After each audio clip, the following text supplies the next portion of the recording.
L'invité de la matinale sur NC Première. James Juan, le procureur général auprès de la Cour d'appel de Nouméa, est notre invité ce matin. Vendredi, la Cour d'appel a fait sa rentrée, l'occasion d'effectuer le bilan d'une institution judiciaire fortement décriée ces derniers temps. Le procureur général est interrogé par Thierry Belmont. Bonjour James Juan. Bonjour Monsieur Belmont. La justice à la pression, celle de mieux faire ? Toujours, puisque c'est notre objectif. Notre objectif à la justice, c'est justement de rendre une justice de qualité sur ce territoire comme ailleurs, et nous essayons par tous les moyens possibles. Vous voyez que j'ai pas dit celle de bien faire, mais de mieux faire. Je fais attention à mes mots, comme vous. Quand le ministre de la Justice fait paraître une circulaire pour fixer des priorités, c'est parce qu'il attend des résultats. C'est parce qu'il a fait un constat que nous partageons tous qu'ici, en Nouvelle-Calédonie, nous sommes confrontés à une certaine forme de délinquance contre laquelle il faut lutter et, comme on dit couramment, mettre les moyens, mettre le paquet pour lutter contre toutes ces formes de délinquance. Et le ministre parle d'une évolution préoccupante de la criminalité. Vous êtes d'accord avec ces termes ?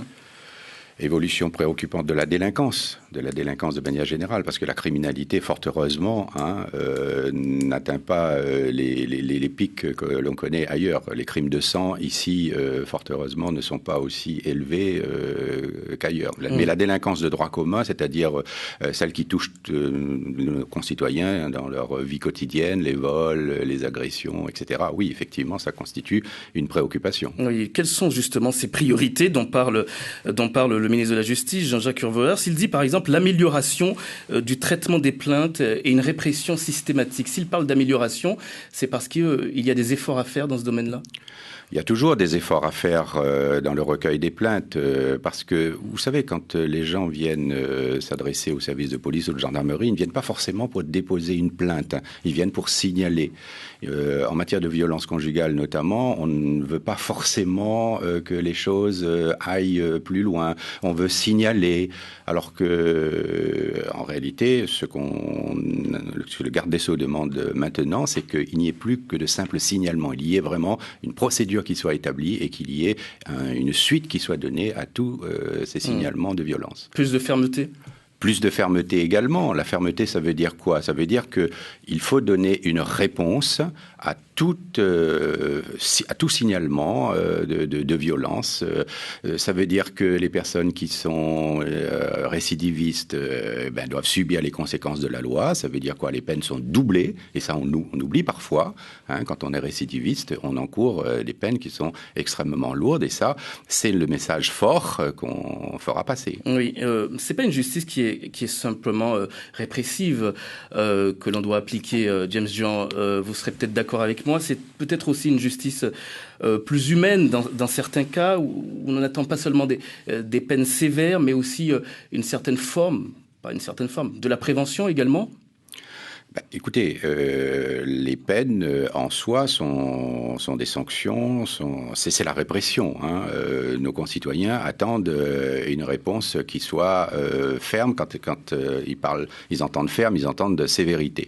Mais sévérité, ça veut dire quoi? Ça veut dire prononcer une peine d'emprisonnement, prononcer une peine d'amende, prononcer un travail d'intérêt général, prononcer une mise à l'épreuve. Il y a toute une palette de sanctions qui existent et qui est adaptée aux personnalités, aux situations auxquelles on est confronté.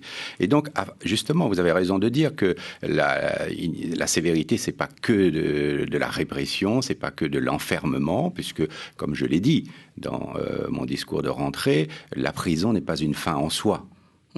Robert Badinter disait il y a quelques années la victime doit être traitée en justice avec toute l'humanité de sa souffrance, que sa souffrance appelle, mais il disait également qu'il faut que la justice pénale ne soit pas une thérapie de la souffrance de la victime. C'est bien là toute la difficulté peut-être, avoir le bon équilibre dans l'application de la justice, avec aussi l'attente des personnes, l'attente des politiques notamment aussi.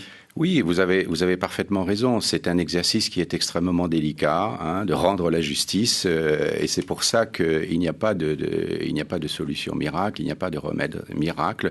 Il y a des expériences qui sont menées de part et d'autre, comme cette expérience de la justice restaurative, qui est effectivement quelque chose de très important, de rapprocher justement à un moment donné la souffrance de la victime par rapport au comportement de l'auteur, en dehors du cadre de la sanction à proprement parler, comme vous venez de le dire. Et ça, c'est quelque chose de très important. Que la victime soit reconnue en tant que telle, que sa souffrance soit reconnue, mais qu'elle entende aussi l'auteur pour savoir pourquoi il a agi de cette façon, qu'est-ce qui l'a amené à commettre ce qui lui est reproché.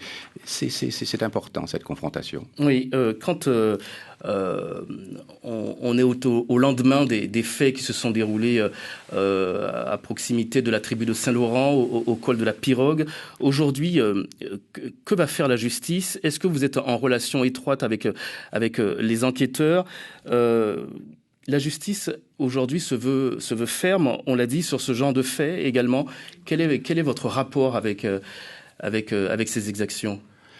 Écoutez, là encore, vous parliez de fermeté, de sévérité. Justement, ce sont les termes qui s'appliquent à ce genre de comportement. Comment voulez-vous qu'on accepte que des véhicules soient caillassés la nuit sur les routes de Nouvelle-Calédonie? Ça, c'est inadmissible.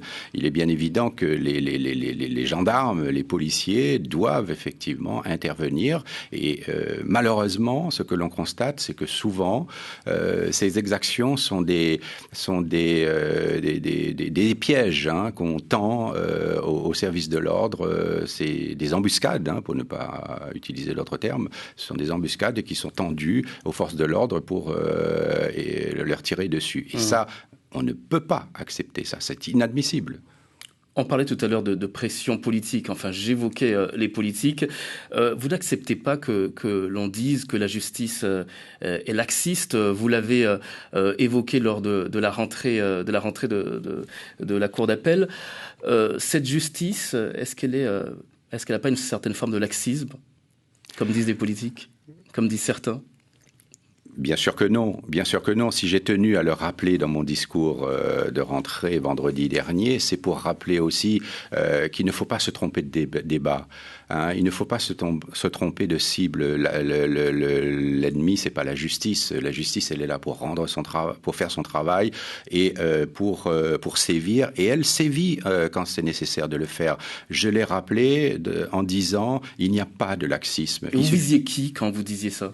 Je vise ces discours que l'on entend, surtout en cette période, bien entendu, électorale, où il est bon de caresser le bon peuple dans le sens du poil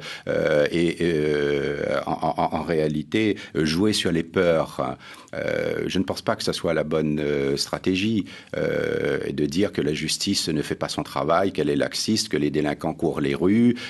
Ce n'est pas la vérité. Ce que j'ai voulu dire, c'est qu'il suffit de venir au tribunal correctionnel pour s'en rendre compte. Les peines que vous-même, la presse, vous relayez quotidiennement sont des peines qui sont quand même dissuasives. Et j'ai expliqué que non seulement les peines sont importantes, mais ça se ressent ensuite au niveau du camp Est. James Juan, procureur général auprès de la Cour d'appel de Nouméa. On se posera la question en seconde partie sur votre rôle. À tout à l'heure.